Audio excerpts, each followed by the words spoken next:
Hey folks, here's a tiny seedling I picked up back in July. I think it was July, maybe a little earlier, for like $9. And I've kept it alive. I bought two, and I like to plant these sooner than later because when I wait, it's harder to keep alive in these tiny nursery pots unless you have a tray set up for it, etc. But anyway, I have this bulb vase. So it's a nice one. It has nice aesthetic appeal.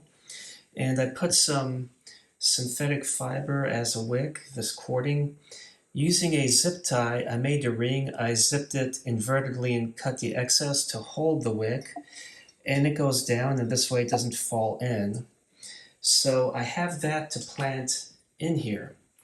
And I've done several videos of these before, so if you want to look at the different style of phases and setups, just peruse through my previous videos.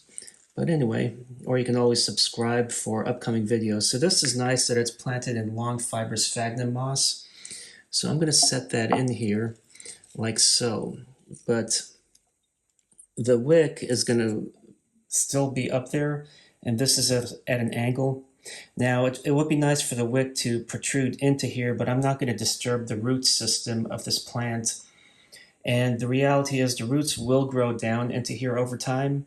So it's good to use to keep this moist so that the plant stays alive. But what's nice is using long fibrous sphagnum is great because it wicks up a lot of water, but it also keeps the roots aerated. And what you don't want is the roots sitting in saturated water. So this keeps the sphagnum moss wet with oxygen flow, while below is the water to wick up.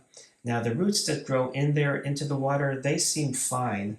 I have one which I've had for now a few years, and the roots grew in there and it's still a happy plant. So one thing you want to do before you do this and spread all the sphagnum moss is adding some water. And sometimes you'll drop a little bit of sphagnum in here. Not a big deal. If you had water and it's hard to remove it like I just did, don't sweat about it.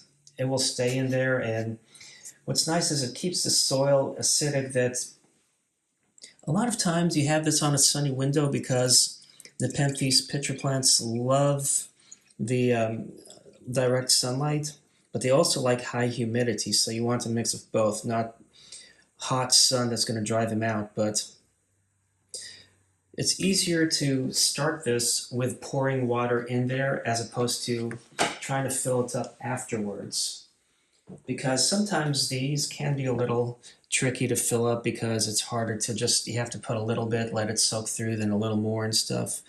Not a big deal, really. It just takes a little longer to water in the long run. But once the roots grow in, it can get easily all the way to the bottom. But the wick helps wick to the top. So now we do this again. And if you notice, I'm going to actually spread the bottom roots a little and see if I have enough to fill the top without having to go and grab some more. I do have some on standby though.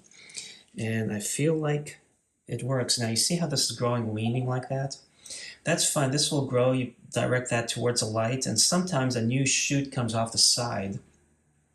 That's the beauty about these Nepenthes pitcher plants, is they will, when they grow sideways, grow new shoots at times. Sometimes it may take a long time depending on the variety. But now you see I have a nice coating at the top. And you can see there is a little gap there. I can add a little more water to get started. And as you water, this can help pat this down a bit. But I'll also pat this down a bit with my fingers. And hopefully it's still airy enough that as I add more water, it will fill in more rapidly than less rapidly. So I'm pouring this ever so slightly, and yeah, it's working. But since I already filled it, I can't really put too much in there. And now I have a beautiful pitcher plant in a wicking setup, as you can see. And now I get to put this on a sunny windowsill and watch new pictures form as it grows. You can see a little one here growing. So I hope you enjoyed this video. I hope you found it informative and are inspired to grow your Nepenthes seedlings in such manner. It's been a way that worked really well for me. I have several Nepenthes in the setup and they do pretty well. Thanks for watching and happy planting.